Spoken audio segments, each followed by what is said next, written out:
public.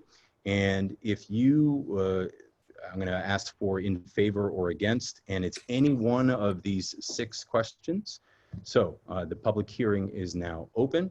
Is there anyone to speak in favor? I'm sorry, I'm going to stop just a moment. Chris, could you please do your 30-second explanation on how you raise your hand if you're interested in speaking? Sure, Mr. Chairman. So for those who are using the Zoom app, if you want to hover over your video at the bottom of your screen, you should have an icon that allows you to raise your hand. I see here we do have several people who are calling in. So if you want to be recognized by phone, you can press *9 on your keypad, and that'll let us know here on our end that you have your hand raised. Okay, so I'm going to start that again. So the public hearing is open. Is there anyone here to speak in favor? And I see a hand raised from Pete Hewitt. I'm going to click to allow you to speak. Pete, if you could unmute, please state your name and address for the record. You're here, Pete. Nathan, are you calling on me, Pete Hewitt? I am calling on you, Pete Hewitt. What did I say? Well, I didn't quite hear you. Okay, I've called you another Peter last name who used to be at the university, and I've done that. So just in case I misspoke. So yes, I'm calling on you, sir. Is this something I should vote for, or can I speak to the issues that the charter review recommended that the town council chose not to adopt? Is that off the record, or it's not? So I can give you some clarity on that. It's not off the record. It is at our last meeting. Side note: Pete was one of the many that were on our charter review commission. Thank you for your hard work. In regards to what was not, no, we cannot speak to the questions, all the questions that were proposed. Just the ones that were advertised. Because this is a public hearing, we can only speak about the 6 advertised questions. I got you. I have no questions on the 6 that you've adopted. I do have questions on the ones that we didn't adopt, but that's not for public discussion. So I will defer to the next speaker. Okay, thank you. Oh, Pete, could you please state your name and address for the record, please? Yeah, Peter Hewitt, 11 Wendy Drive, Bristol. Thank you. Okay. Is there anyone to speak in favor? And as we do here in Zoom meetings, we're going to take just an extra second to give people an opportunity. Is there anyone to speak in favor? Is there anyone to speak in favor? I'm just going to give it an extra moment. Hearing none, is there anyone to speak against? Is there anyone to speak against? Is there anyone to speak against? Again, I'm going to give it an extra moment. Okay, what's this council's pleasure? Motion to close the public hearing. This is Tim. Tony, second. Motion made by Tim, seconded by Tony to close the public hearing. Is there any discussion? Tim? Aye. Tony? Aye. Mary? Aye. Aaron? Aye. Before I call for the vote, Chris? I just want to let you know that we did have someone raise their hand. So I'm going to ask for the council's indulgence. I know, Mike, can you walk me through this? Is it too late to, we only have one hand raised and I would like to recognize them, or is it too late to do that? If it's too late, I understand. So it is too late. You've closed the public hearing, and now what would happen is you'd have to re-advertise to reopen it. Okay. Well, to the person who raised their hand, I'm sorry we went through it and I did give it an extra moment. I'm sorry you missed the opportunity. Okay. However, Nathan, if I may, it's Mike again. Maybe if there's a public comment at the end of the meeting or something, if someone wanted to say something, Okay. maybe recognize them then. Thank you. Thank you. Okay, so I was calling for the vote, and I'm going to ask for it again. Tim? Aye. Mary? Aye. Tony? Aye. Aaron? Aye. I also vote aye. Motion carries. What's this council's pleasure? Mike, could you help us with, I'm sorry, I should have said that to you. Would you help us with the motion on this, please? Move this to the ballot, right? Sure, you can just move to approve the proposed home rule charter amendments as presented.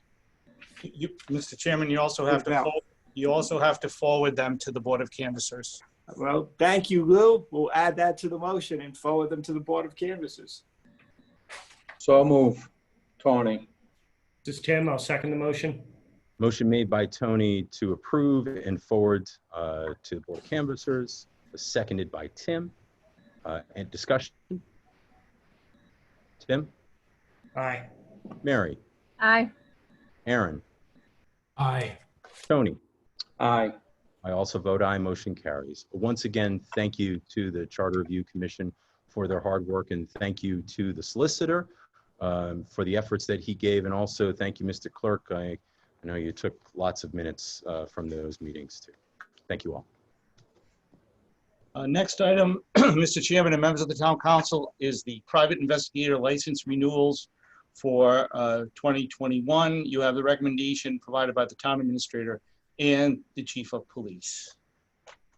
Mr. Chairman, this is Tim. Based on the positive recommendations and the positive background checks that were performed, I make a motion to renew the 2020-2021 private investigator renewals. Tony, second. Motion made by Tim to approve the renewal, seconded by Tony. Is there any discussion? Tim? Aye. Aaron? Aye. Mary? Aye. Tony? Aye. I also vote aye, motion carries.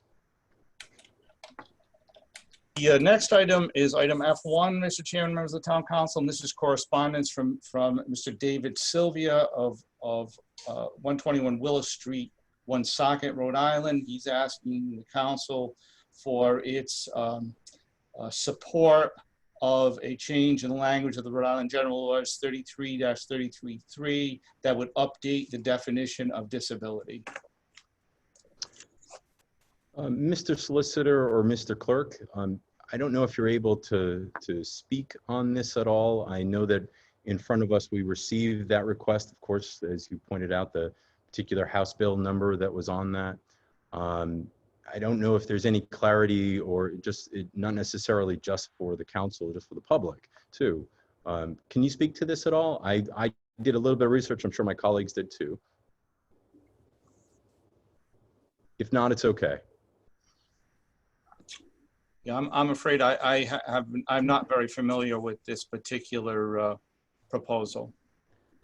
So before this council meeting, I reached out to Joe Denise from the Veterans Council and asked for his input. And his was that although they very much support the change, they were hesitant to ask the council to take action on this, whether for or against. As you all know, we've been extremely hesitant to do resolutions on bills that are in process. Part of the reason, in no way, shape, or form does it reflect whether or not we support or not support this, is that a bill, as we all know, can start in one form and then change immensely as it progresses through. And there's no way for this council to know about those changes. I did speak with the clerk prior to this meeting, and if absent of a resolution, if this council felt appropriate, we could send a letter to Joseph Solomon, the House Chairman of Municipal Affairs, in support of this in its current form, and ask to be updated if there was any changes, and withhold support if there was a change to it. So we can support it as it currently sits, or we can take no action. And I don't think that no action in any way reflects our support or lack of support. As I said, speaking to the Veterans Council, they asked us, they were fine with us taking no action. So, council thoughts? Absolutely no thoughts. Chairman, I'll go ahead and speak up. Just that I'm fine with sending a letter. From my research that I did, it looked like a simple definition change from disability to include the language that would allow for disabled veterans to take credit in it. So it looks like it's expanding the disability to a broader group. as well. So it doesn't seem like there's a lot of harm in it, but you make a lot of points about how a bill can morph and change over time. So if you are comfortable, and we'll take a vote on that, and we'll certainly have more dialogue, we can send a letter supporting its current form. And if there was any changes, we would reserve that support to review those changes. And That's maybe what there's better words than that. Is everybody okay with that? Mr. Chairman, that's the way I was leaning. So yes, that will Okay. motion.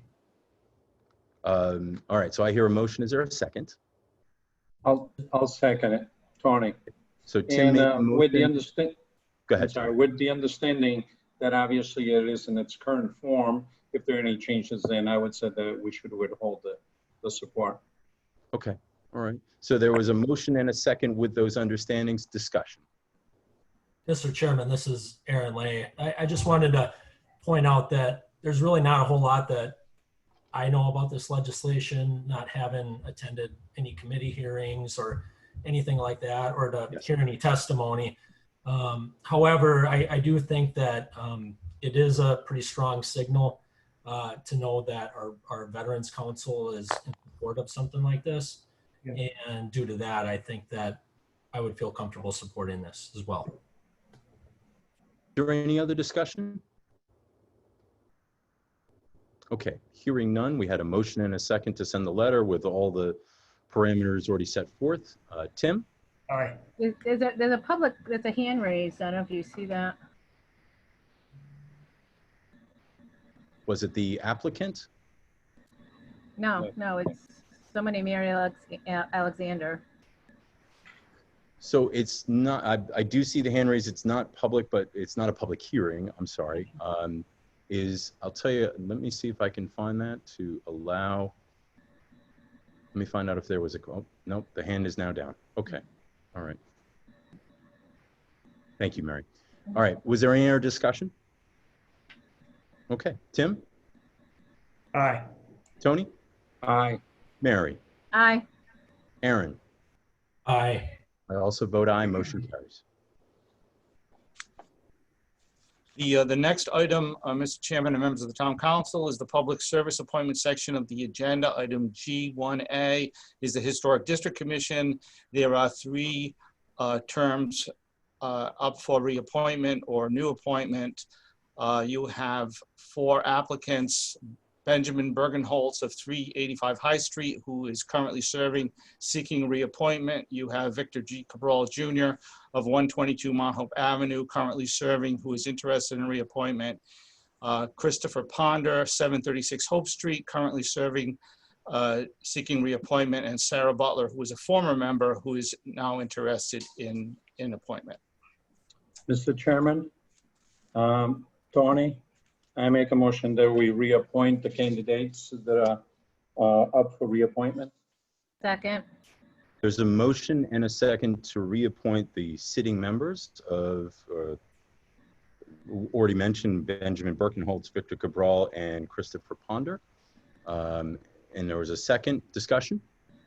I wanted to know if we could reach out to Sarah Butler to see if she'd be interested in doing maybe something else. Outstanding suggestion, Tim. And she also mentioned in her letter that if and when a new position comes up, that she would be interested in it. Yep, that's She right. used to be yeah. Mr. Chairman, this is Aaron Lay. I was very impressed with Sarah Butler's resume. It seemed to speak to a lot of what could happen here on the Historic District Commission. And I thought, wouldn't she be a great person to have on this? And then I read her request that, if there's a vacancy, that's she would like to perhaps be on the Historic District Commission. And so it seems like she is perhaps waiting for a vacancy to occur. And so I hope that she will consider throwing her hat into the ring the next time. So. Excellent. Any other discussion? Mr. Chairman, just wanted to point out to the audience and people that are watching tonight, the HDC is a very important board. They really help adhere and keep the charm of our beautiful town. And I just want to thank them because I know they do a lot of site visits, and they're sometimes not most popular, but they, I think, do a great job as far as trying to meet the owner and make sure the town keeps that historical charm. So I just want to thank them for that. And again, Councilman Lay, you're right. Sarah would be a great addition to historic HTC or any other board.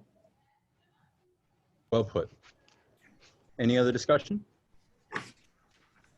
Tim? Aye. Aaron? Aye. Sorry. No problem. Tony? Mary? Aye. I also vote aye. Motion carries. And this is the part where I say for all of us, thank you for our boards and commissions, for the efforts and the energies that you put in to make this town and help to make this town what it is. Thank you all. Next item, Mr. Chairman and members of the Town Council, is item I1, and this is the annual resolution of levy of taxes, sewer service fees, and sewer assessments. Lou, the correct motion here is? To adopt. Thank you. Mr. Chairman, I make a motion to adopt the resolution. 22nd. There's a motion made by Tim to adopt the resolution, seconded by Tony. Discussion? Tim? Aye. Mary? I'm sorry, who did you say, me or Aaron? Yes. Or Aaron? Oh, I like yes. to mix it up. Yes, I'm sorry. I didn't see if you said Mary. I didn't catch the name, sorry. No problem. So Mary? Aye. Aaron? Aye. Tony? Aye. I also vote aye. Motion carries. The next item is from the Chief of Police requesting council support of the annual Bristol Police Youth Academy. Chief? Good evening, Mr. Chair. With us tonight is Lieutenant Stephen St. Pierre, who has spearheaded that program. 2020 is the third season for the Children's Leadership Camp. And I certainly will leave the request in good hands with Lieutenant St. Pierre, who has done an exemplary job of providing a core program for the youth of this community. I think that'll last for many years. So first, thanks to the Lieutenant, and I'll let him speak directly to the council as having firsthand knowledge of the benefits of the camp. Lieutenant. Thank you, Chief. Thank you, Mr. Chairman. So this is our third year running this youth camp. Obviously, this year with COVID, we have to make some changes. We're running 2 sessions of the camp this year to be able to keep with state guidelines for youth camps, which is going to add some logistical challenges to us and also add some cost to us as well. Also this year, given COVID considerations, we've waived the initiation fee. Normally we charge a very small fee to be able to offset some of the costs for some of what we do in that camp. And this year we've waived that fee. So our financial responsibility has grown as a result. Last year, the council was kind enough to give us $1,300 because of the fact that we're running 2 sessions of the camp this year and that we've waived the fee. I'm asking for whatever the council can provide for us to be able to offset some of those costs. In my written letter, the department asked for a gift of or an award of at least $2,000, which would fit within our budget requirement to be able to put this camp on. But anything that you could provide would be appreciated. This camp works in concert with a lot of other town initiatives, substance abuse initiatives, even our active threat program at the high school. What we're doing is we're building strong independent peer leaders through the camp. And that can be seen in the fact that in year 3, we have campers coming back that were in year 1 and year 2 to assist new campers coming in and build on the skills that they learned in year 1 and year 2. So it's definitely something that resonated with the kids that have participated in it. And we hope that that will continue and move on further. We're looking to to have an impact on these kids where that they can influence their peer groups within the middle school, within the high school, within the community, and have a positive effect for years to come. So I humbly request anything that the council can give us, we'd be very appreciative of. So Lieutenant, this would be the 3rd year, potentially, I'm assuming, Correct. that the council would support this. I think it's, I want my colleagues to certainly weigh in, but I think it's an outstanding program. You should be proud of what you're offering. and proud of the product, which are the kids, and what they learn and what they're able to do with that knowledge. I think that's key. Colleagues? Well said, Mr. Chairman. I'd just like to say that I'm definitely in support. What I love about this is you're hitting on some key instruction, leadership skills, teaching kids how to be respectful, honest, working in a team, which is huge, communication, courage, anti-bullying, and the substance abuse. I think this is a wonderful, wonderful camp, and I'm happy to support it. Thank you. Mr. Chairman, this is Aaron Lay and Chief and Lieutenant St. Pierre. I just want to thank you guys for putting this on. This, again, every year this comes up, you know, we fund it, and this is a good community policing event. And I speak for a lot of parents, I think, this year when I say that there can be really no shortage of camps, because these kids have been cooped up inside for a very long time, and they need to get out and they need to be around their friends. And so thank you for doing this, and thank you for what you're teaching them. Chairman. Mary. Okay. Mary first. Oh, I was just going to say the same thing. I mean, I think it's really important that, you know, kids get out, if possible, to in-person activities. If in having taking all the precautions that are in place, having smaller groups, I think that's important. And I think any of us who've just do this kind of work, we've all kind of waived fees. I think that's important this year because we don't know whether our families or their families are working or unemployed or, you know, own local businesses. And we know that lots of people in our community are hurting. So I certainly think this is a time that the council could put some of our some funding into it and waive that fee for the parents. So, Chairman. Sorry, go ahead, Mary. go ahead. I lost everybody there for a moment. I apologize. Internet challenges. Tony?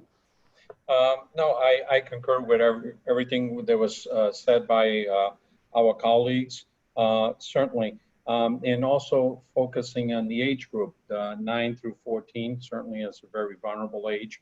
And to keep them engaged, you know, through those different areas, you know, it's very important. And I'll second that if no one has done that. So I'm sorry, as I said, I had Mary, you made the motion to support? Well, I was going to, yes. Okay, so I'm going to say that I heard a motion to support. Would I assume that would be for the 2,000 request? Yes, okay. That's true. And I'm also going to assume it's coming out of council contingency? Yes, that's correct. Excellent. And seconded by Tony? Yes. Okay. Discussion? Just wish I was young enough to join the camp. So Tim? Aye. Aaron? Aye. Tony? Aye. Mary? Aye. I also vote aye. Motion carries. Good luck and thank you both for what you're doing. Yeah, definitely. Wish the best. Yeah. Thank you, Chief. Thank you, members of the council. Thank you. Thank you, Lieutenant. The next item is item I3. This is a presentation from the Rhode Island Spca regarding the Bristol Animal Shelter. You have some supporting information that's provided by the treasurer. Mr. Administrator, if you could start us off with this particular agenda item. Yes. So with us tonight is Joseph Wazika. He's the president of the Rhode Island Society for the Prevention of Cruelty to Animals right here in East Providence, Rhode Island. The reason why he was invited to come tonight, we have started a dialogue with several other communities or groups that care for animals. And our goal was, and this goes back at least 6 months ago, to try to help us with our fixed costs at the animal shelter, which are with the capital payments for the shelter redesign. It's about $400,000 a year to run our shelter. Approximately $200,000 in annual operating costs. The rest of the capital projects, debt service. So it's expensive to run the shelter. we're trying to increase our revenues to essentially offset our fixed costs, bring more animals in. Our police chief is here. He can tell you what efforts we've made if you're interested in hearing about that. But what we learned was the SPCA, which has always been, I call it the gold standard for animal care. And I will say, I believe they're the only nonprofit that investigates cruelty to animal cases here in the state of Rhode Island. And Joe, please correct me if I'm wrong. But they also are well known for pet surrenders. So if you can no longer care for a pet anymore, you can drop it off, no questions asked. They do humane education. The chief is here, but he'll tell you that they are a huge resource for the Bristol Animal Shelter. I think it's wise and prudent for us to listen to the presentation and see if there's an opportunity for the town to partner with the Rhode Island SPCA and improve our animal care here in the town of Bristol for all. Work with our volunteers that are vested and have done such a remarkable job, and also at the same time save money for the taxpayers. We're still uncertain as to how this economy is going to go, and we're going to be looking at our budget for the next year and years to come. So if we can save money and do more for animals, that's our goal, and that was our intention when we started reaching out to these other groups. So Joe was kind enough to be, he's been patient, and I want to thank him for coming, and I'm very interested in sharing what he has to say. So Joe, thank you so much, and thank you for your work. Mr. Chairman, floor is Joe Warzikas. Joe, welcome.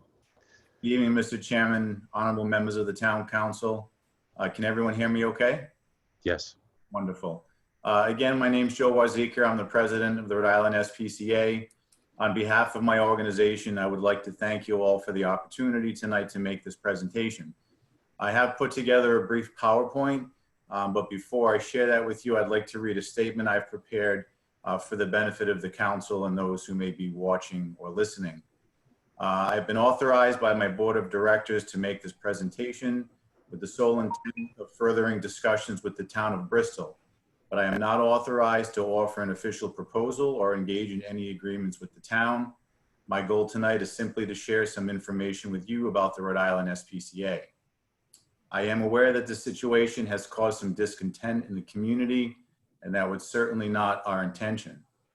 My board chairman also would like me to share that it is unlikely that our board would approve any transaction that was objectionable to the local community and to the Friends of the Bristol Animal Shelter.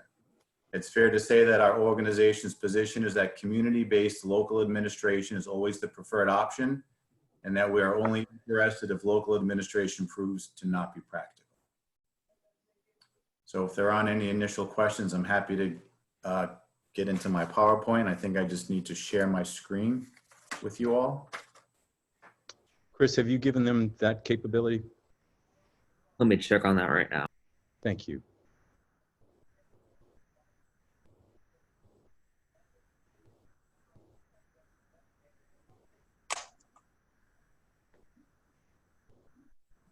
Ain't technology grand. This will be a first for me, so I hope I get this right. I apologize if I have some technical difficulties. You now show as having the control, so I believe you should be able to go over to share screen. Okay. Look at that. All right.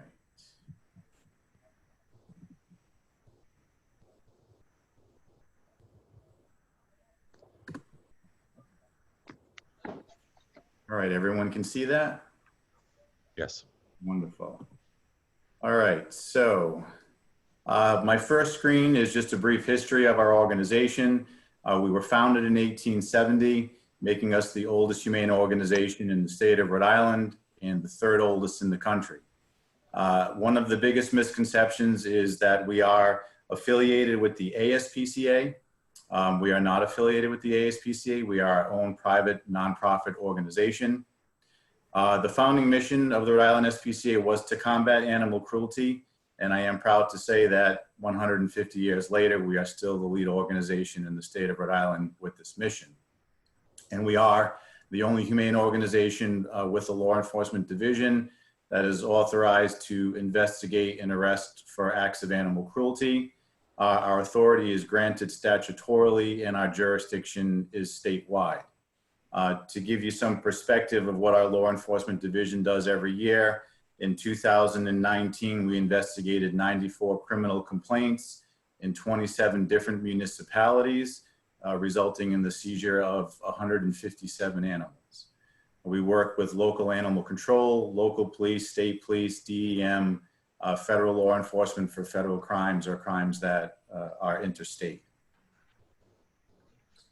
As you can imagine, the world of animal welfare has grown and evolved over the last 150 years, as has our mission. We now offer a multitude of programs in animal welfare. We have a humane education program. We employ one full-time humane education director. These programs are offered either in school or in shelter to children and adults. We offer a variety of topics in animal welfare. We can also cater our topics to specific requests. We have a very robust volunteer program, which is overseen by my volunteer coordinator. In 2019, we had over 100 active volunteers and over 4,000 volunteer hours. Foster care program is a very beneficial program, and the purpose of foster care is to provide in-home 24-hour care to animals with a specific behavioral or medical need. So if it's detrimental for them to be in the shelter environment, we place them in a home environment. This also proves very beneficial in our cruelty cases when sometimes these animals get tied up in the court system for quite some time. We have the benefit of placing them in a home. In 2019, we placed over 300 animals in our foster care program. Legislative advocacy. I think it's fair to say that the Rhode Island SPCA is the major humane organization in legislative advocacy in the state. We're very active at the State House every year, either drafting our own legislation or testifying on existing legislation. In 11 years ago when I started here, we were ranked 14 in the state, in the nation, I'm sorry, in our animal welfare laws. And I'm proud to say we've moved up the ranks over the years and we're now number 5. Development and marketing. So we have, again, a very active development and marketing team. We host a number of fundraisers every year, at least 3. We host a pasta dinner in the winter, a golf tournament in the summer, and a dog walk in the fall. Last year, we added an additional fundraising event in January, a local tasting event at Hope and Main in Warren. Our fundraising income in 2019 was about $120,000. That's from event fundraising. And we also, $150,000 a year we receive annually in grants. Marketing, again, as you know, nowadays, there are, much of what we do is through social media. We use multiple platforms, our website, Facebook, Twitter, Instagram, and you can see some statistics there on the screen of the number of followers we have. Behavior management, again, very beneficial program. We have a full-time dog trainer on our staff that manages all of our dog behavior related issues, and also a cat program manager. And I can tell you that, you know, I've seen a number of animals come into our shelter and upon arrival, you never would think they would be adoptable. And I've seen my staff work wonders with these animals. So we have the benefit of having skilled people on our staff that can work with behaviorally challenged animals, cats and dogs.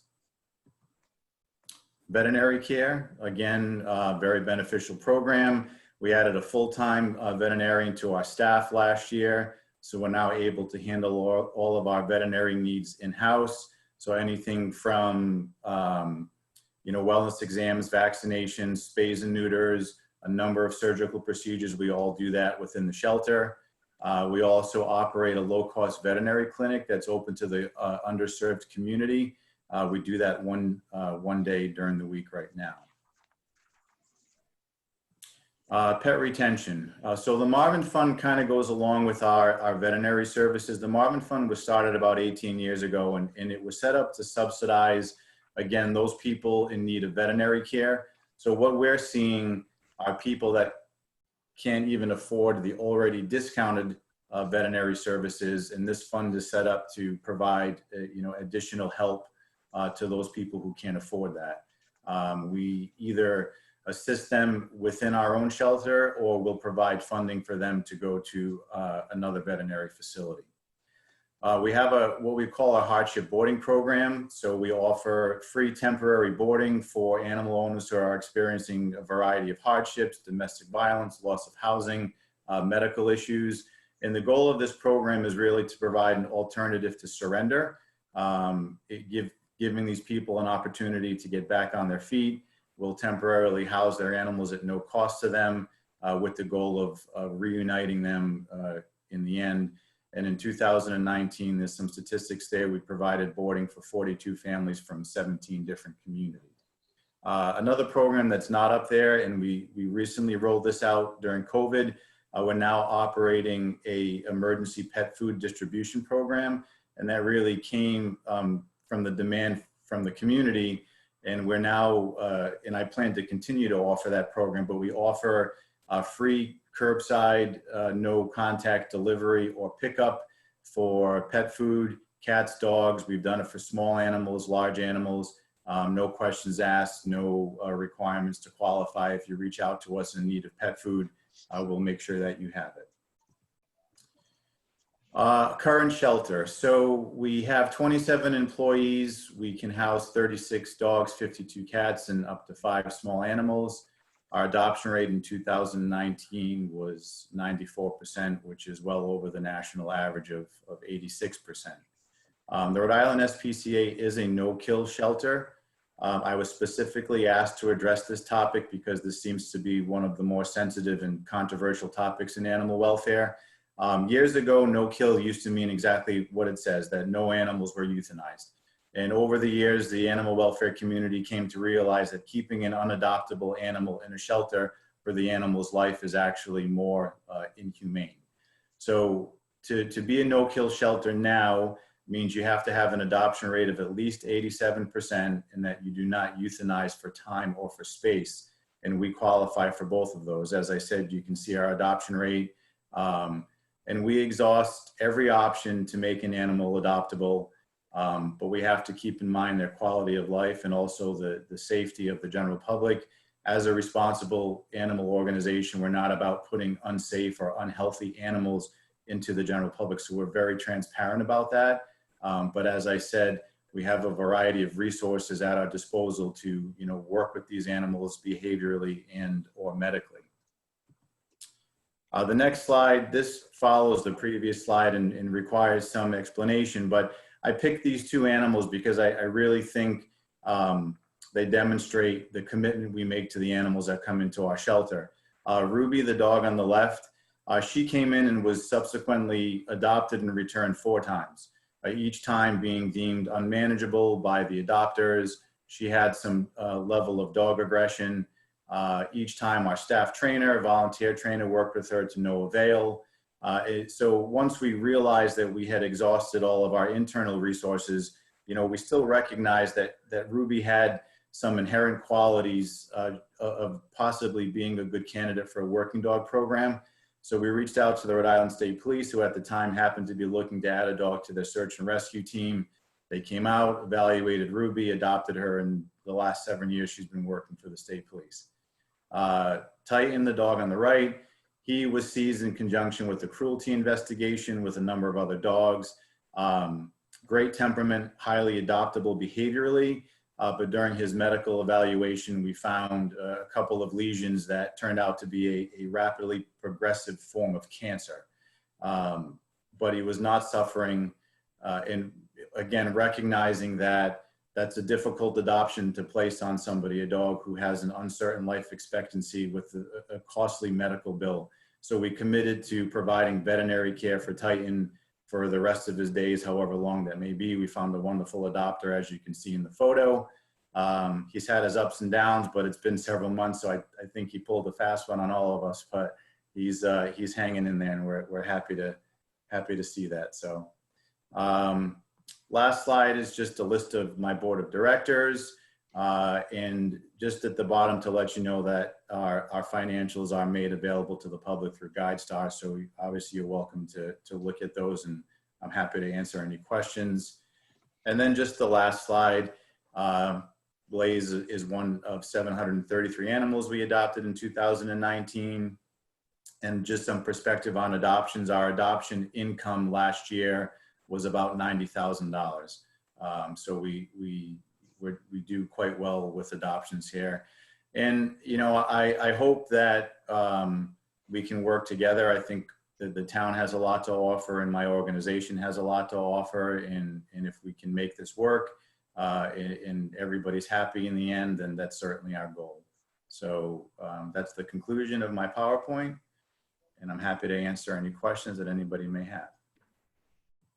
Before I open to the council, Chief, did you want to add anything before we move forward? Or I'll open it up to my colleagues for questions.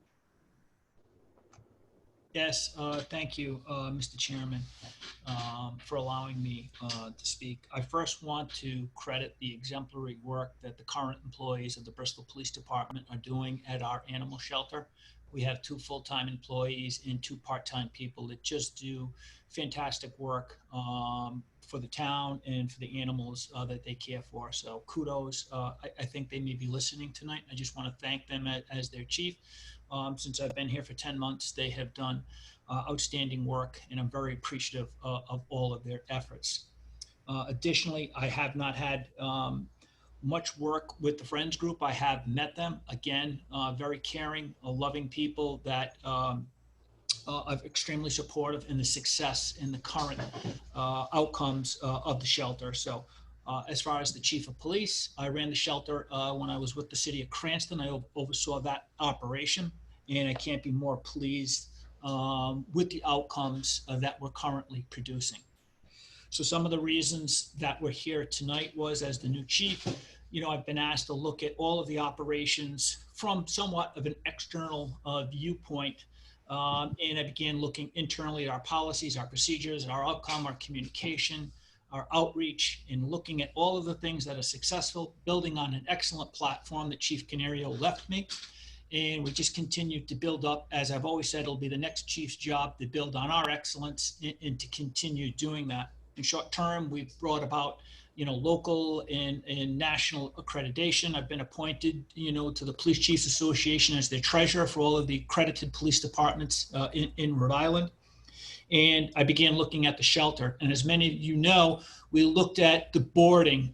Many of the communities outsource boarding of their animals. And we looked over to Portsmouth as Chief Peters, who is interim chief here, had expressed interest with Captain Burke that they would be, knew that there was available real estate at the Bristol Animal Shelter. And they were looking at negotiating a deal with the town of Bristol. We were extremely excited. As I say to everybody, you folks built a fantastic facility, and I equate it to like a beautiful 10-floor hotel room, and the town of Bristol animals are only filling up the first floor. So we have all of this extra space in these different floors that we could fill. And so we reached out to the town of Portsmouth, and there was underlying contracts that people from the Friends had already developed that we used as a boilerplate policy. And unfortunately, we were not able to ink a deal with Portsmouth. They re-signed up with the group that they have had a relationship for many years. And that benefited them, but we were very close to facilitating that. When that did not come to fruition, you know, we started to look at what does it cost to run a shelter? What are the different things? And as the town administrator had said, that it's, you know, it's a little north of it's $419,000 a year to run an operation. And when you compare it to what we were going to sign an agreement with for the town of Portsmouth, they're paying the Powder League, or at the time they were $52,000 a year. So the town of Bristol pays $419,000 to run a shelter. In one community over, it's costing them, $52,000. Certainly there's some smaller that have one animal control officer. So there's obviously a personnel cost, but there's huge savings for the department to realize if we were able to establish a partnership. And one of the things that I don't think Mr. Wazika talked about, a lot of talking points, was that there's still room at the table for everybody in all of the current operations to exist. The Bristol Animal Shelter will exist. The Friends will certainly have the same relationship that they have now with us at the police department and with the town. Mr. Wazika has stated that all of those dynamics can come into the portfolio, and there's a place for everybody to exist. From my perspective, as the police chief and also the chief financial officer for the animal shelter, we now have an entity that can help pay for the operations that we have to manage the shelter. We have a little over $1 million left in debt, left on the shelter. There was an original $2 million bond. It helps partnering with the 501c3. Anytime that you have debt issuance, it's going to, we've spoken with bond counsel. It is very good if we're going to partner with an organization like the SPCA. And in just expounding on what Mr. Wazika had talked about, we don't have a full-time veterinarian. We do not have vet techs employed in Bristol. We do not have, we have great volunteers, but they have formal education staff to go out in a proposal that they submitted to us that visit the schools, that put on programs at the shelter. You look at the community room that we have.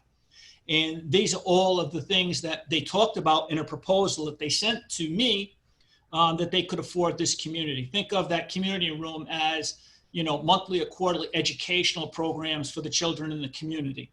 They have a marketing staff. They have behavioral staff. As Mr. Wazika said, we've had animals that cannot be adopted due to behavioral issues. They have experts in that field so that we could get those animals adopted. They have, a developmental director. They offer food and supplies to people, especially during this, pandemic, and 27 employees. As I stated, we have 2 full-time, 2 part-time, but we don't have 27 employees. So think about the level of service that we can provide the town. And we, at the end of the day, we can build on the excellent services that we have. We have an opportunity to save taxpayer dollars with this particular proposal. And as Mr. Wazika has stated, we need to have a positive relationship with everybody, the Friends, the council, the police department, the administration. It all has to work for all of us. So this is certainly just an informational setting, and we are all about being inclusive and bringing everybody in and everybody to feel like, it's going to work. So those are the reasons why I brought it back to the town administrator, and I saw benefits for the residents of the town. And I also saw huge benefits as an animal lover, for the animals that are here in town. So we have an opportunity, to me, to project a win-win and to deliver desired outcomes for everybody. Thank you, sir. Chief, thank you. Mary. Can't hear you. Thank you. I apologize if there's a hum behind me. I have an air conditioner very close to me. In the last council meeting, I turned it off, and that was a long council meeting, so it was a little hot in here, so I'm just dealing with it right now. I don't blame you. So I apologize for the noise in the background. A couple of things that I just wanted to say, and I would like Mr. Wazika to tell us a little bit more about what this proposal is. I know he said that he was not authorized to offer an official proposal, but I still don't know what it is that you're trying to do. Are you like moving your operation from East Providence to Bristol? Are you looking to branch out and to have like I can't say an East Bay edition because you already have an East Bay. East Providence is part of East Bay. Another aspect of this, like what is it that you're hoping to accomplish? I just have to be honest with you. I'm very intrigued. You do great work, obviously. And some of the things that you talked about, our friends have done, helping other animals in the pandemic. I'm not sure if they did it in this particular case, but over the years, different situations. We have talked about what surprised me was this potential of, contracting out, if you will, and these are my words because I haven't seen any proposal or I don't know that much about it, contracting out for the services the council has talked about over a number of budget years, the ability to go out and work with or partner with another community and, contract with them to bring their animals to our shelter. And so I was a little taken aback when I started to see and hear on social media and other places this idea of something more. But I really would think it would be helpful for everyone, and I'm hoping that the Friends and everyone would sit down and try to figure out a plan. But what is it that you're exactly trying to do, or that you've been mulling over with the chief or with the administrator, that you could shed some light on for the rest of us? Sure. So these discussions were brought to our attention. We were not actively seeking out the town, the Bristol shelter. I just want to make that clear. In my discussions with a representative from the police department, it was portrayed much like the chief had mentioned, that you have a shelter that seems to be underutilized. You have a lot of space that you're not filling, and also, potentially seems to be underfunded. It's a significant cost, and it's not generating revenue, to make up for the expenses. In that conversation, the timing was good because my organization, we were already having our own discussions about expansion. We had been looking into putting an addition on our building, to maybe building a new facility, because we are essentially have run out of space is what it has come down to.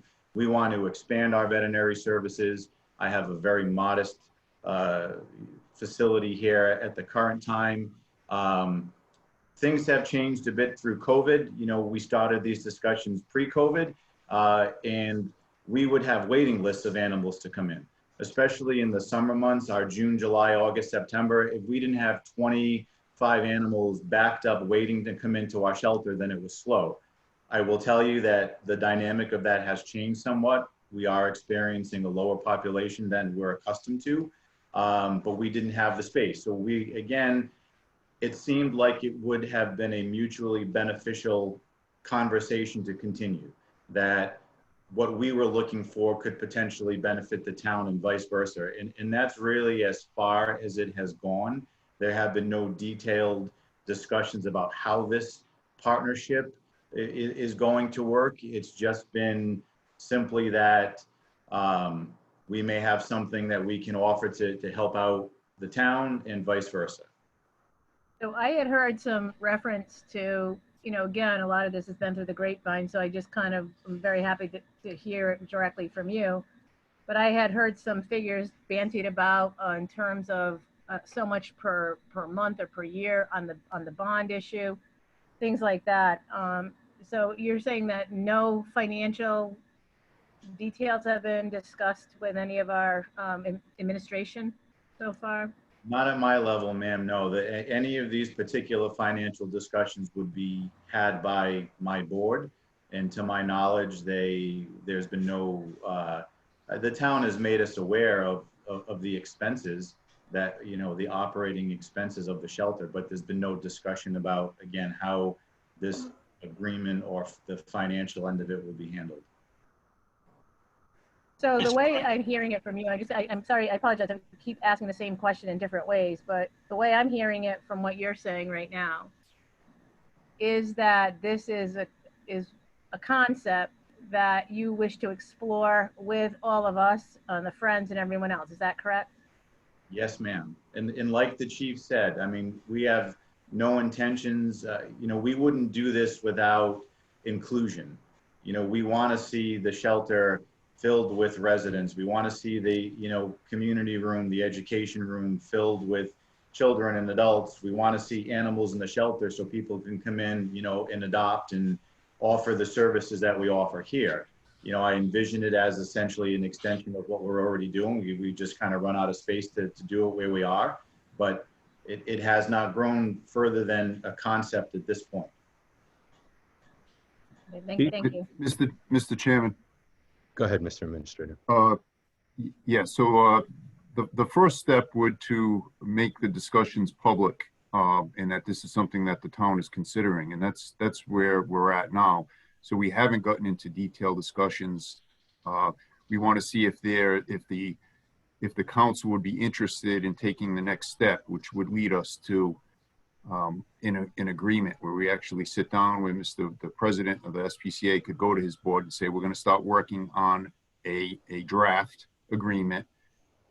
I would bring it to the council, and I'm sure Mr. Wazik would bring it to their board, and then we would start from there. But to throw some financial figures out right now, and it's much too early, and I think it would be inappropriate for me to take that step, the town administration to take that step, not knowing what the council's intentions were.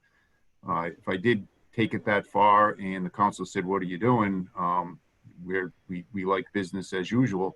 I think I would need a go-ahead from the council to meet with Mr. Wazika and then try to draft some proposals.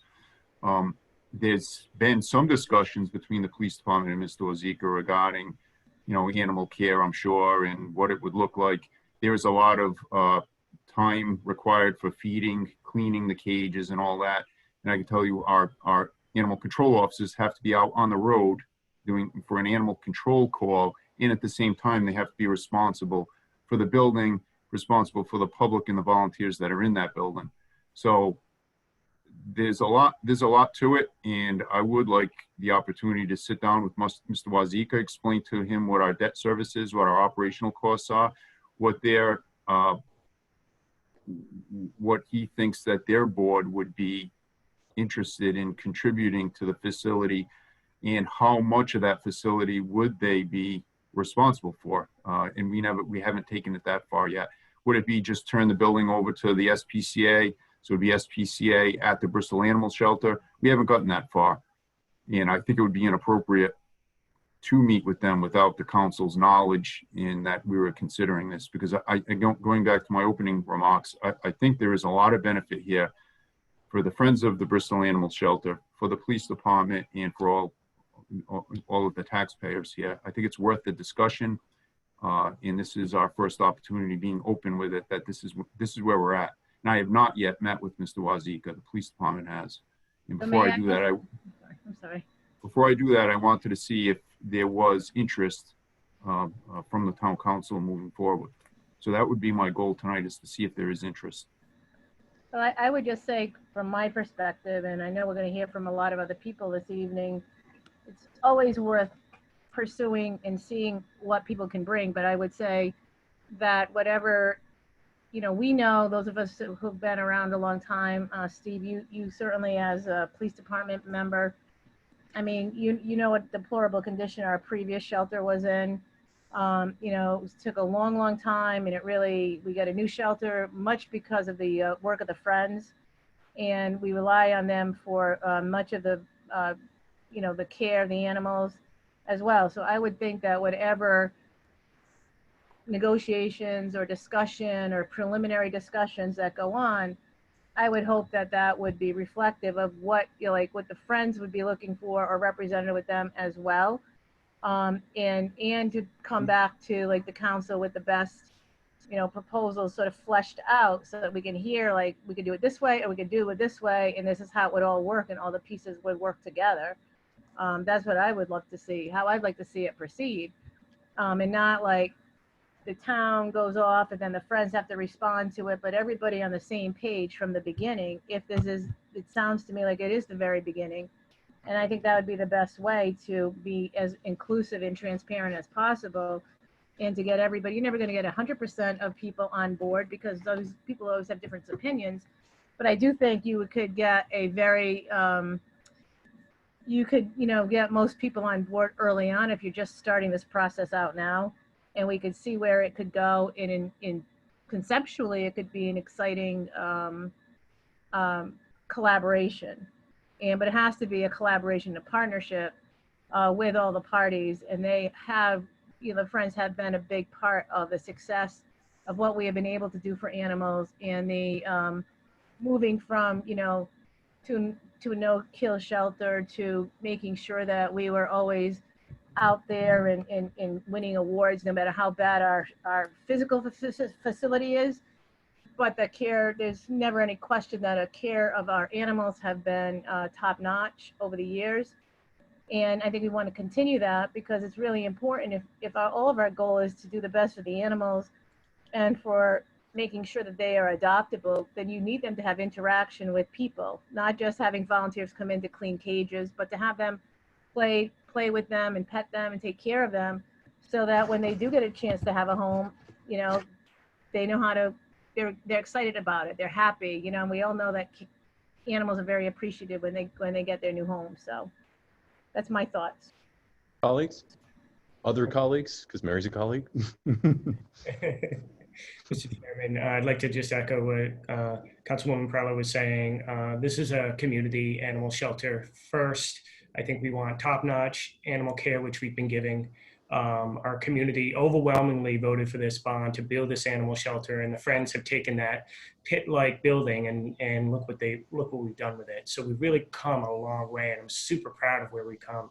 I would love to see the discussion move forward to a workshop where we could collaborate. Mary used a very good word, collaborate with the Friends of the Animal Shelter, our community, and see what types of requirements they would want.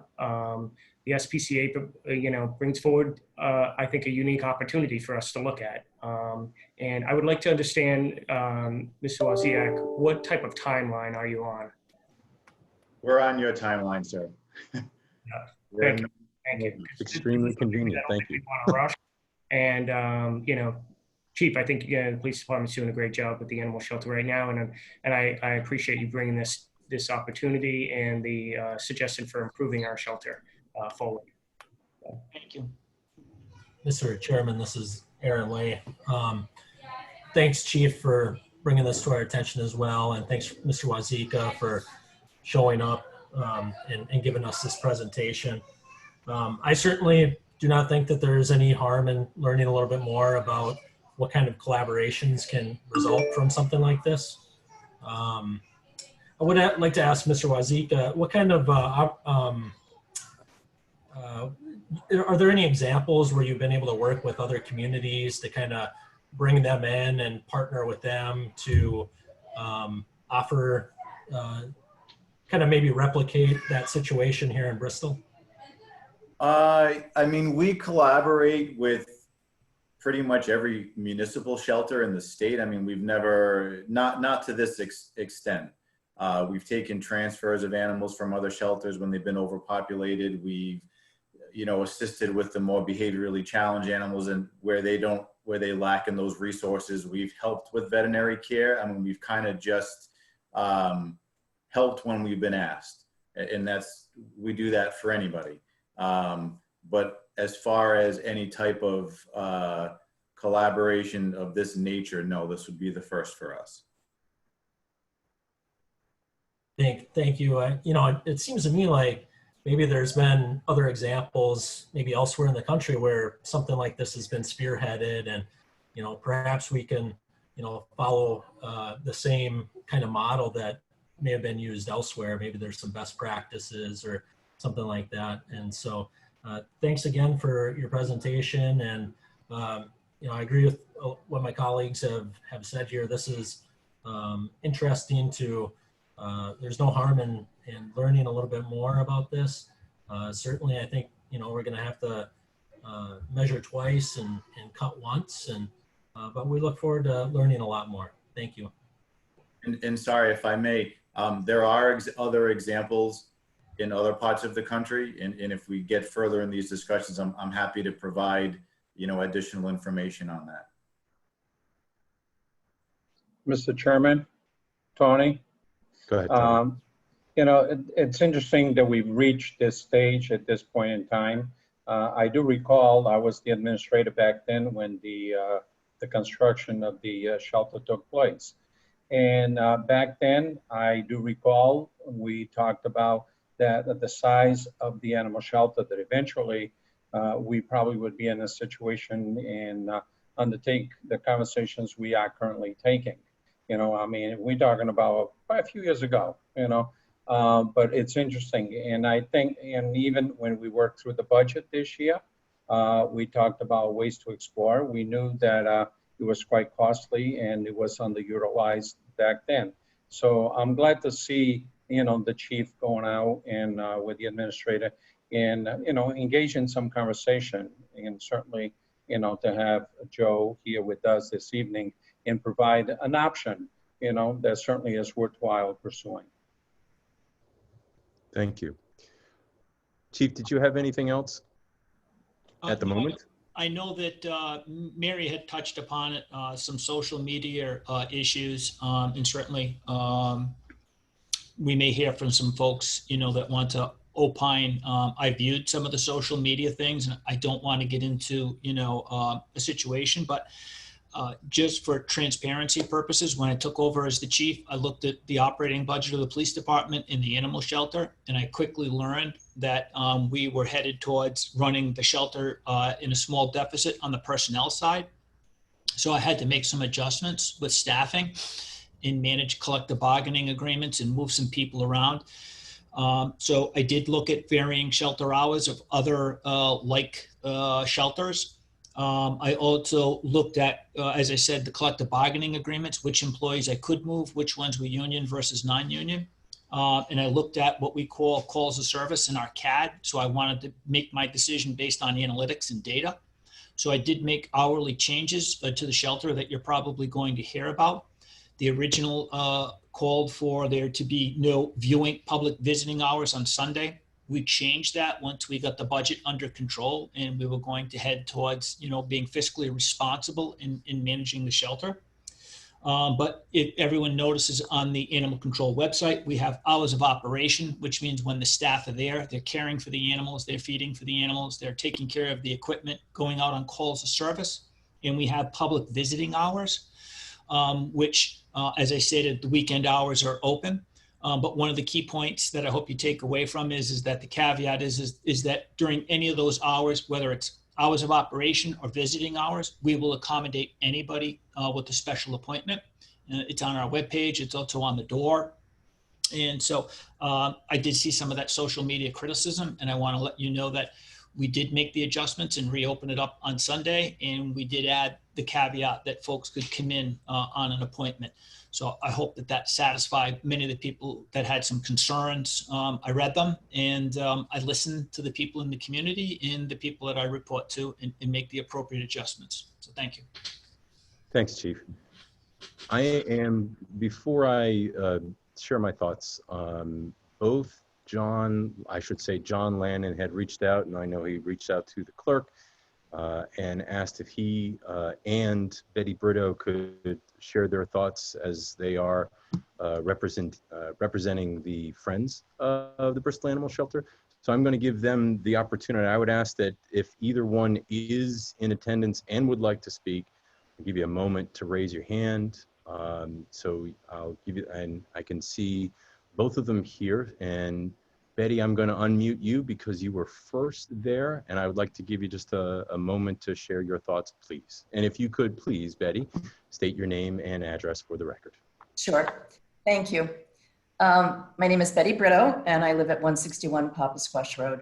I want to say, first of all, thank you, Mr. Chairman, for giving us the opportunity to speak to the issue at hand. Beyond the confines of this initial informational meeting, the Friends of the Bristol Animal Shelter are requesting an opportunity to engage in discussion about the future of our shelter. We believe that with meaningful, honest discussion with the town's administration and the police department, we can reach consensus on what will best meet the needs of Bristol's shelter population. Frankly, we believe such a discussion should have preceded tonight's meeting. We are deeply concerned about how any kind of proposal from the SPCA Rhode Island came to be. We heard tonight how that came to be and how we got to this point. But the question remains, why were the Friends, who were primarily responsible for the building of the Bristol shelter, not included at some point along the way? It's fair to say that when communication was finally received in late spring, the plans were well underway to entertain a quote unquote proposal by the SPCA Rhode Island. While it may feel counterproductive to even raise the question of how this developed, it must be addressed if we are to move forward in an honest, trusting, and transparent way to a better future. The fact that this came out of nowhere is unconscionable. The Friends initiative to replace a decrepit shelter, started as early as 2007, involved many hours of research, meetings, fundraising, community engagement, and communication to seek support for the necessary bond. Our efforts were overwhelmingly successful, with over 80% community approval of the bond in 2008. But without the Friends, there's no telling how this story would have ended. Community support was unprecedented, and we believe it still is. We ask that we spend the time with the powers that be to understand the current issues with the shelter and to look for local solutions. The Friends of the Bristol Animal Shelter are committed to making our shelter work as it was intended to work. We thank you. Thank you, Betty.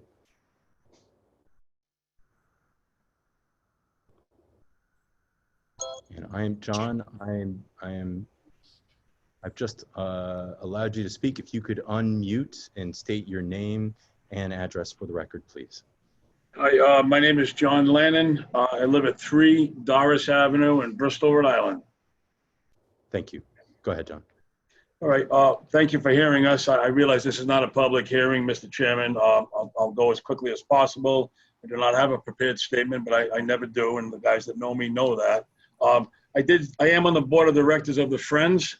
I did serve you and the town on the Capital Projects Committee. I was vice chairman of both of these committees. And I also really served as the clerk of the works. They got the shelter built, starting from the land acquisition right through to the final certificate of occupancy and handing the keys over to the town. There was money from the town. The bond issue, as Betty stated, was overwhelmingly passed by an 80% plurality.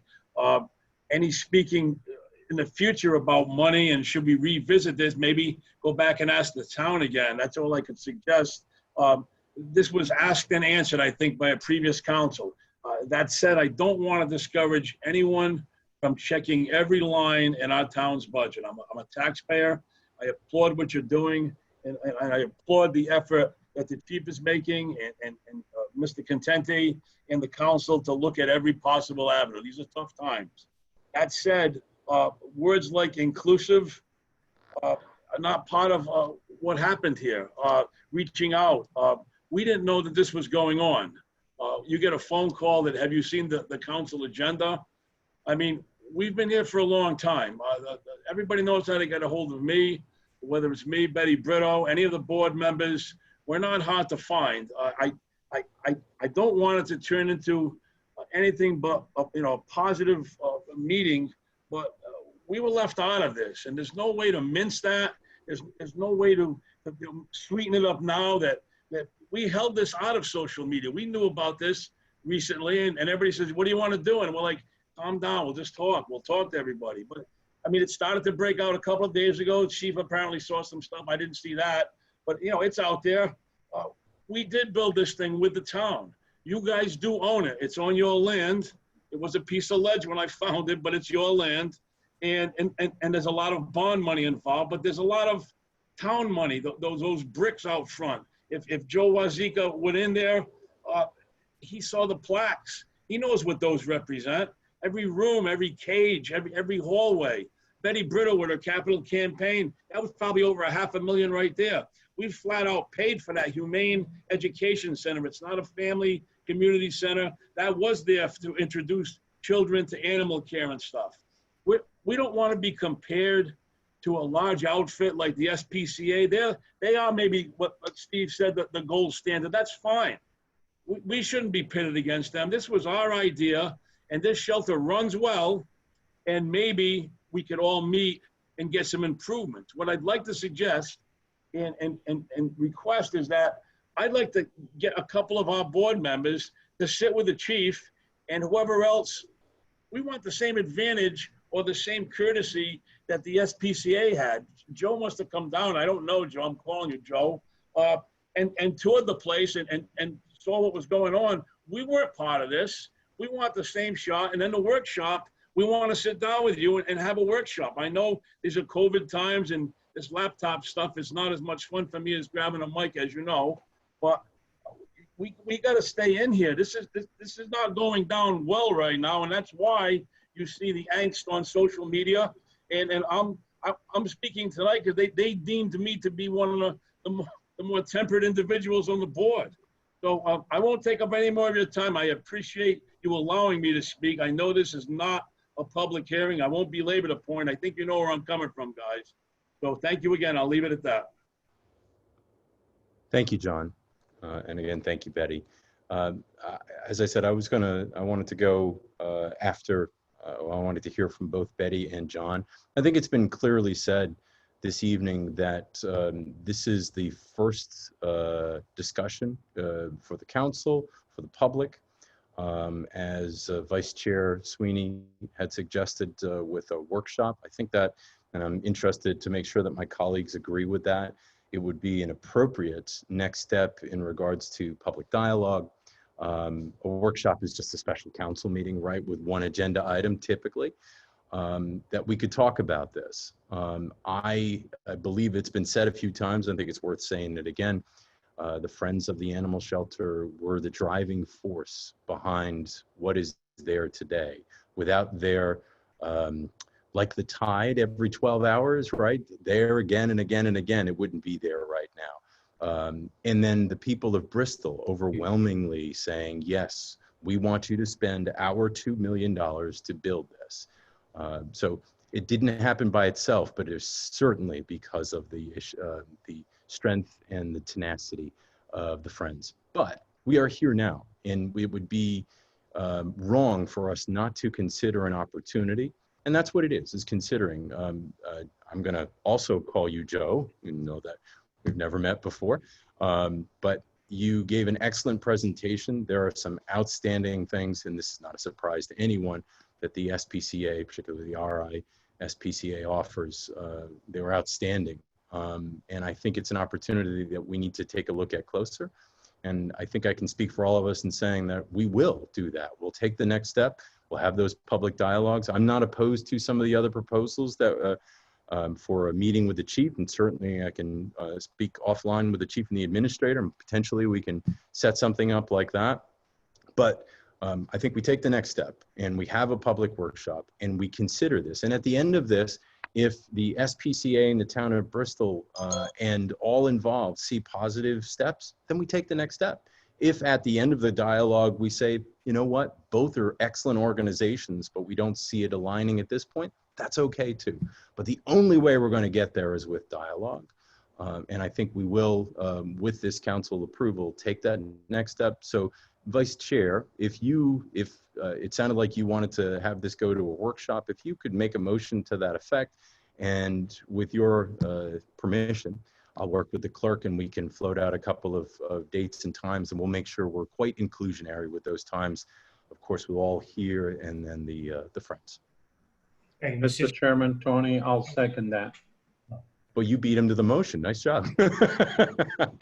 Tony, you beat my second to my first. Yes. I thought you already had made Tim, I take that as a motion. Did I lose you? There you are. No. All right, so Tim, you made the motion. Tony seconded it to have a workshop, and we'll facilitate some more dialogue even above and beyond the workshop. Mary? Well, I just wanted to clarify, I certainly support a workshop, and I just wanted to clarify a little bit of what, like when the workshop may take place and what would be its purpose. So I would see it like in two different ways. One would be, you know, we have a workshop in the next week or two or three, and everybody discusses pretty much what we've talked a little bit about here and what the goals are and certain things like that. Or we have a workshop in maybe 4 or 5 weeks, and and give the various parties an opportunity to put some preliminary plans and see where they actually have some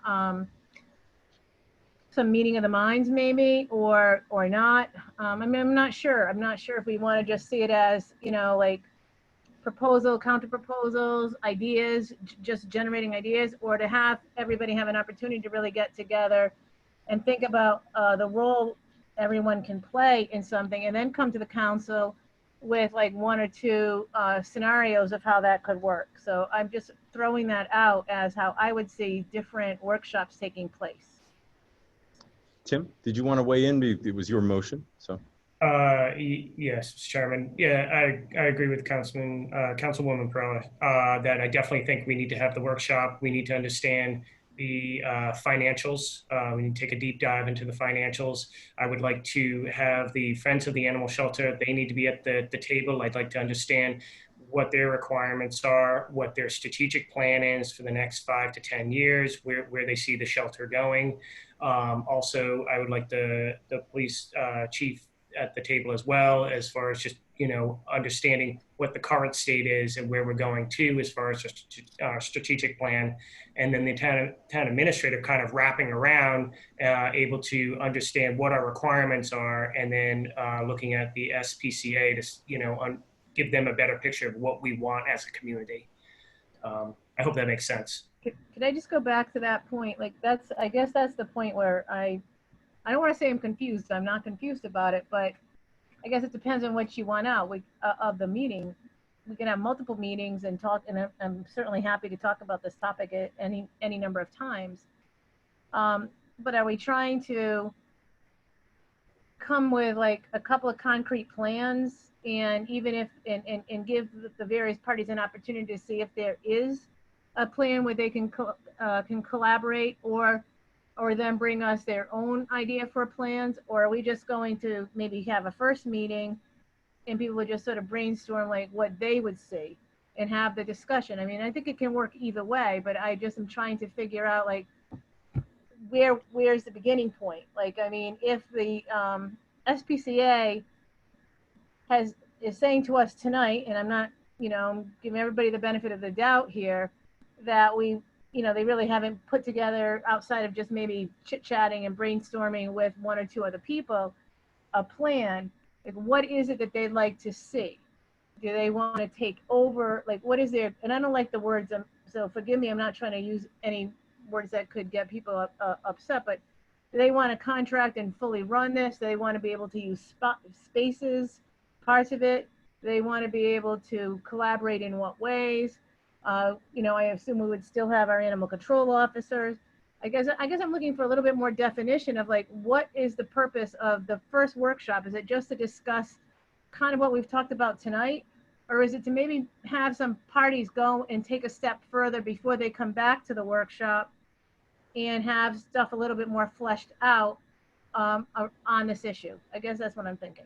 So I think simply our next step would be for more clarity in what's being proposed and what's not being proposed. In the meantime, both John Lannon had suggested some conversation that he would like to have as representation, along with others, with the chief and the administrator. For me, at this point, we've heard that the SPCA does wonderful things. The next step is, what do those wonderful things look like if they were housed in Bristol? And if they're housed in Bristol, what does that look like? Is that the whole shelter, as the administrator said? The administrator said whole shelter, half shelter. We haven't even gone to those things. So I think the next step is literally the next step. We begin at the beginning, right? Now that we've got a general idea that the SPCA, for myself, sounds outstanding, and that's not reflective of comparing the Friends to the SPCA. It's standing on itself. SPCA sounds like an outstanding opportunity. If it is not, when we look at the end, or it is, that's what we need to figure out. I would say our next step is, what is being proposed, generally speaking? What are the financials? What are the opportunities? And you know, we're talking about dollars here, but what also can we offer the people of Bristol that we can't right now? And in the meantime, that workshop can also include conversation with the Friends of what opportunities can happen with them, whether it was them solely in concert with the SPCA. I'm open to all of this, but I don't think right now we don't know what we don't know. And if the SPCA is saying we'll pay everything, plus we'll give you $3 million a year, Joe, we're going to commit you to that. Then hey, let's talk. But if the SPCA is saying we don't want to pay anything and we'll do all of this for free, I have no idea. And certainly they haven't proposed anything. Next step, find out generally what the proposal looks like, generally what the next steps are. And then from that, I think we can take the next step after that. Mary's correct, is that I'm sure we're all willing to take the time. As we are with all of this, this is a lot of money, a lot of commitment, a lot of responsibility. And like all that we do, just because it costs us money doesn't mean it's a bad thing, right? We do a lot of things that are for the betterment of this community. And this is one of our responsibilities. No fight on that from anyone. So I heard, and I'm not stopping the conversation, but if the motion in the second was to set up the workshop, unless there's disagreement, our next step should be what is being proposed, and then in a dual track, set up some conversations with the friends. Is that reasonable to all? And if there's objection, please state them. Mr. Chairman, this is Aaron Lay. I think what will help me out the most, I agree with just about everything that you said, but to go a little bit further, I think what would help me out the most is, perhaps if SPCA, has a couple models of, what they think things are going to look like with a well-integrated Friends of the Animal Shelter. It's an outstanding suggestion. Joe, I'm not committing you to anything, but is that suggestion or that request sound reasonable to you, to give us an idea of, and obviously that's what we're talking about with the workshop? I do. I'm happy to look into, like I said, other states and how those models have worked. But I guess my thought on this is, I feel like, again, we were approached. So I don't know if more conversation has to be solidified with the involved parties in the town of Bristol, and then maybe come to us to tell us what we're looking to you. Again, I mean, this proposal came to us and we thought it would have been, again, a mutually beneficial discussion to have. Like you said, a lot of this could work in a multitude of ways, and I don't think anyone really knows that right now. So I'm happy to do my part and come up with some existing models to share, but it would also be helpful for maybe some conversations to be had amongst the stakeholders in Bristol. So when we sit down the next time, I know what maybe you're looking for from us. So if I may paraphrase what you just said, you're not looking to exert your will, you want to be part of the success. Is that a fair way of, so? Yeah, very well said. Okay, all right. Everybody okay with all of this? Okay, is there any other discussion? The motion was made by Tim and seconded by, I'm sorry, I got cut off, was it Tony? Tony. To set up a workshop, and we've talked about the parameters, and honestly, we're very high level on those parameters, including advanced or next conversations with all the parties involved. Correct? Everybody okay with that? Okay. Is there any other discussion? Tim? Aye. Tony? Aye. Mary? Aye. Aaron? Aye. And I also vote aye. Motion carries. I'd like to take a moment and thank you, Joe, for the time and effort, you, Chief, the time and effort, Mr. Administrator, the time and effort, and the Friends for their past and current time and effort. I hope I didn't miss anybody there. Thank you all. Thank you. The next item, Mr. Chairman and members of the Town Council, is item I4, and this is a request for permission to hold a series of events by the Bristol Merchants Association. We have the State Street Fair, which I believe the application was for September 12th, but there is a desire to move it to September 19th, the Halloween Walkabout on October 25th, Holiday Preview on November 20th and 21st, a Snowflake Raffle on December 19th. I believe I saw Mr. Joseph Karen's name on the list of attendees. He may want to address this. He was the one that submitted the proposal, you also have recommendations from the town administrator, fire chief, town administrator, director of public works, town administrator and economic development coordinator, and late item recommendations provided by the town administrator and the chief of police. I see Joseph Karen, and you should be able to unmute yourself, sir. I have. Can you hear me? Excellent. If you could state your name and address for the record, and I'm also going to remind you that this is your 30-second commercial time, so please take advantage of it. My name is Joseph Karen. I live at 33 Chatchpacasset Road in Barrington, but I'm a business owner in downtown Bristol, and I'm the chairman of the Bristol Merchants Association. Welcome. Thank you. I want to thank the council for hearing us today, and I'd like to thank the town administrator, and I'd also like to thank the chief for being here. What we'd like to do, what we're proposing, first of all, are things that we've done every year. We'd like to continue doing it this year. The State Street Art Fair obviously would be changed this year due to COVID and also due to the setup on the street of Lower State Street. Holly Dirks, who is one of the owners of Hot Point, one of the group of artists that run that, has been very instrumental in putting this together, the art fair, and helping with putting the art fair together. And this is the outline that she's put together for it, and I'd like to propose it. It would be on September 19th, not the 12th. The time would be from 10 a.m. to 6 p.m. that it would happen. The vendor setup would be from 8:30 a.m. to 10 a.m. and the vendor breakdown would be from 6 p.m. to 7 p.m. All of the vendors would be required to have a Rhode Island sales permit, and we have acquired extra ones from the state for those out-of-state vendors that do not have one at the present time. All vendors will be juried in, so it'll be a juried art show. Each artist will be unique and all handmade art. We're focusing on getting local vendors. COVID guidelines will be adhered to by all of the artists, depending on obviously what the COVID guidelines are on September 19th. But in advance of that, we would like to put signage out to let all of the attendees and all of the vendors to make them aware of what those guidelines are. Hand sanitizer will be at every booth. Masks will be required, and if we can swing it, we'll have one-way walking traffic only.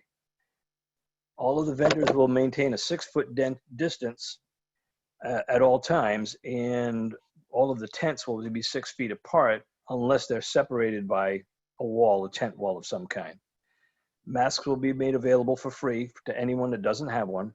Each vendor will check their temperature the day of the event and will be asked to sign a health record before setting up. No one with symptoms will be allowed to sell their art. In addition to that, a small soundstage will be set up at the west end of bottom end of State Street for the musical acts. They'll be performing from 12 to 6.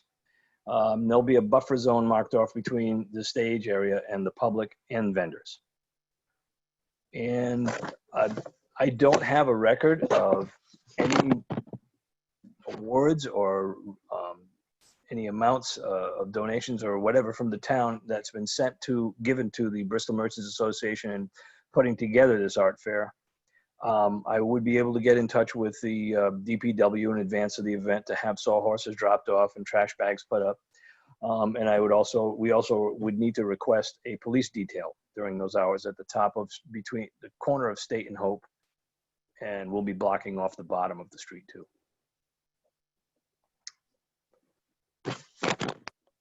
That is extremely encompassing and sounds excellent. Thank you. Well thought out, and I'm looking for a motion from this council, and I would assume that motion should include, depending on any changes to the executive orders from the governor at the time. But it sounds like a great event. It really does. I would like to make a motion, Mr. Chairman. This is Mary Perella, that we move forward and approve this event. I don't know if we want to approve all of them, with the stipulation that we all have to follow the guidelines, whatever they may or may not be at that time, given the COVID pandemic. I do think it's important, and I'm happy, Joe, that you guys are, planning for the future, and maybe we'll have some events in the fall that are somewhat normal.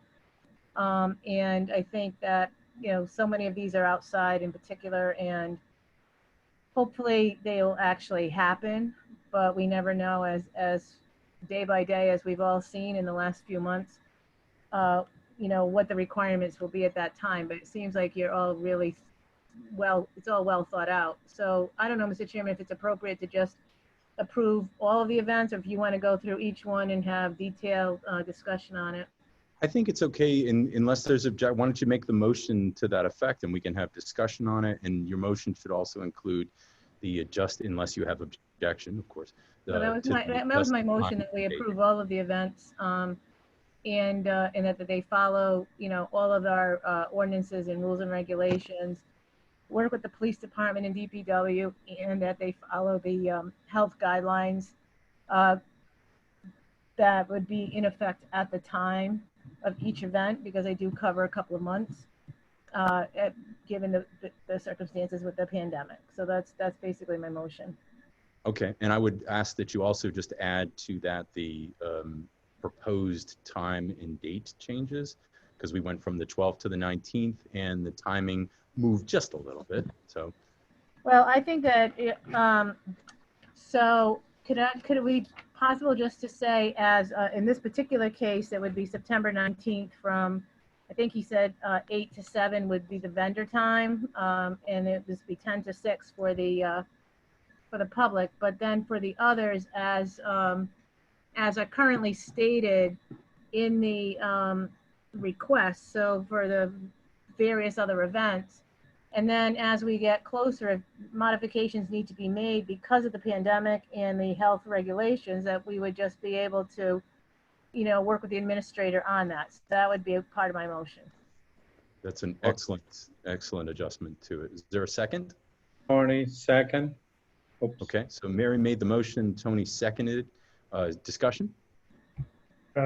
Joe, I think the events are very exciting. Thank you for being thorough. Just had one question. If for whatever reason you can't have one event, is there any rain dates or anything like that, or it would just be canceled? No, it would just be canceled. There wouldn't be any rain dates. Thank you. Any other discussion? Okay, Mary? Mary said aye? Okay. Yes, aye, yes. Tony? Aye. Tim? Aye. Aaron? Aye. I also say aye. Motion carries. Joe, good luck to you and all that are going to be there and running it, and the attendees. Should be a great time. Thank you very much. Okay, Mr. Chairman and members of the Town Council, you have several bids. The first one that's on your agenda, that bid 933, was actually considered at an earlier meeting, so that was just a repeat. The next is for the Wood Street Neighborhood Streetscape project. That's bid number 936. You have 4 proposals. The first is from Narragansett Improvement Company in the amount of $1,271,900. The second is from D'Amber Construction Company of Coventry in the amount of $983,278.08. The third is from LAL Construction Company of Fall River in the amount of $1,307,825.75. And the fourth is from East Coast Landscaping and Construction of Portsmouth in the amount of $1,412,200. All bidders have also provided at alternate prices. Before we get a motion to refer to the administrator, Mr. Administrator, could you take a moment to tell everyone what this bid was for? Well, this was the community development block grant that Chris Vitale's managing. It's for the sidewalk improvements on Shores, Easterbrook, Ryan, Congregational Street, Roma, St. Elizabeth. Chris, I miss any? Perry Street sidewalks. Yeah. Thank you. Sidewalk on one side. Thank you. Those are much needed improvements. So this was really great to hear. And thank you, Chris, for that. What's this council's pleasure? I agree with you, Mr. Chairman. These are, it's a much needed project. It needs to definitely move forward. Make a motion to refer to the town administrator to act in the best interest of the town. Mary made the second, I believe. Yes, I did. Okay. Tim made the motion. Mary seconded it to refer to the administrator. Is there any discussion? Tim? Aye. Mary? Aye. Aaron? Aye. Tony? Aye. Also vote aye. Motion carries. Thank you. The next item is item J3, and this is bid number 937. This is for the Cottage Street reconstruction project. You have 7 bids received. The first is from Carty Corporation of Warwick in the amount of $397,000. The next is from LAL Construction of Fall River, Massachusetts in the amount of $291,962. The third is Narragansett Improvement Company of Providence in the amount of $403,645. The fourth is East Coast Landscaping and Construction of Portsmouth in the amount of $385,510. The fifth is Key Corporation of Wakefield, Rhode Island in the amount of $409,908.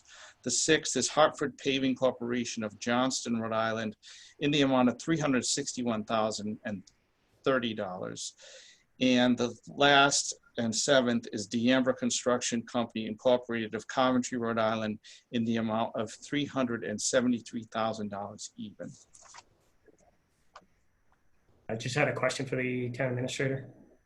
Town administrator, I just had a question on the reconstruction project. I know a lot of residents on that street, there's been a big issue with drainage on that. So I'm assuming it's repaving and they're going to take it down a couple layers, because I know from the past we've kind of redone, we kind of put layers on layers on layers on the roads, and it built up and caused other issues. Is this being taken down and then that drainage issue will be resolved? I'll have to look at the drainage, but I know it's an engineered project that was complete. The engineering was completed back at, I want to say at least 2012. So it'll be paid for through road paving this year. But it's an extensive engineering. They looked at parking, they looked at curbing, they looked at driveways, sidewalks, and it will be paved. So I will double check, but typically when we have a road engineered, they will check on drainage at the same time. That's what we've been doing, but I'll double check. And that project is being managed by our town planner, Ed Tanner. But I will, I'll make sure that the drainage is looked at, and I'm sure it does. Tony, do you recall, Mr. Texera, if I know you were the administrator when that project, I think it was already engineered, but you may have had some involvement with it.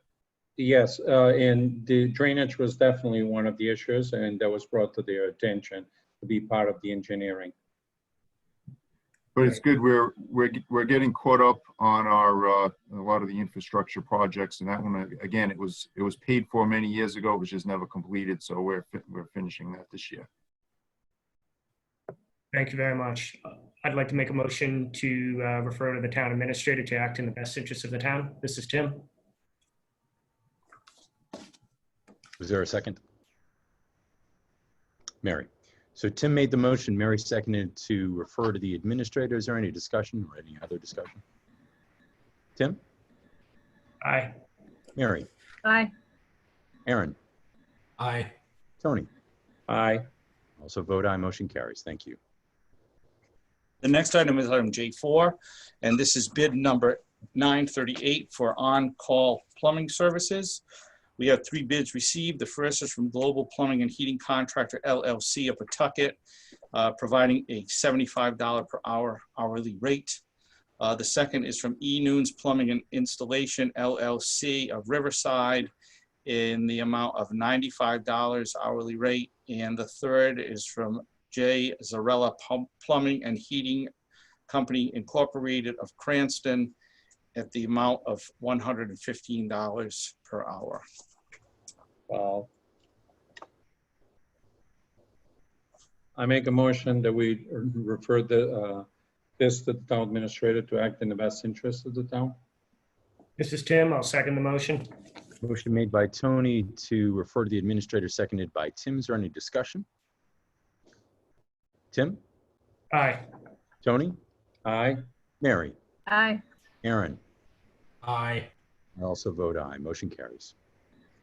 And the final bid is bid number 939. This is for the on-call electrical services. The first is from RSM Electric of Johnston in the amount of $81.75 per hour. The second, Vans Electric of Bristol in the amount of $65.43 per hour. AM Electric of Warwick, Rhode Island in the amount of $85 per hour. And the last is Nolan Electric of Cranston in the amount of $89 per hour. This is Tim. I'll make a motion to refer to the town administrator to act in the best interest of the town. Second. Tony, Oh, sorry. Tim made the motion and actually Mary seconded it. Is there any discussion? Tim?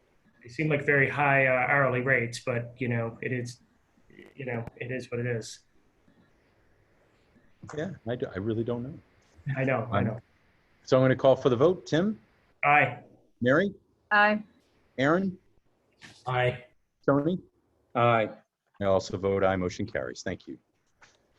The next item is the periodic report provided by Alan Klepper, the Barrington Director of the Bristol County Water Authority. Chairman, this is Tim. I'd like to make a motion to receive and file. Tony, second. There's a motion to receive and file made by Tim, seconded by Tony. Any discussion? Tim? Aye. Mary? Aye. Tony? Aye. Aaron? Aye. I also vote aye. Motion carries. Thank you. The next item is from the solicitor regarding a request for executive session. And this was requested by me. This is an update for the council. We'll go into executive session in a few moments for just pending litigation. We like to do this periodically to make sure that we are all aware of any pending litigation and what its progress is. Mr. Solicitor. The motion would be to convene into executive session pursuant to 4246(5)(a)(2) to discuss litigation report update. So move. Second. Tony made the motion. Mary seconded it. Discussion before we go. Everybody has the meeting ID and password. Anybody need it? No. Okay, excellent. So we had a motion and a second. Sorry, Tim? Aye. Mary? Aye. Tony? Aye. Aaron? Aye. I also vote aye. Motion carries. Thank you, everyone. Mr. Chairman, before you go, Mike Yes. Ursullo again, just want to remind the public that following the executive session, you will be reconvening in public session to close and adjourn the meeting. Thank you. Thank you all. Okay, I'll see you in executive session. Chris, you're staying here, correct? Thank you, sir.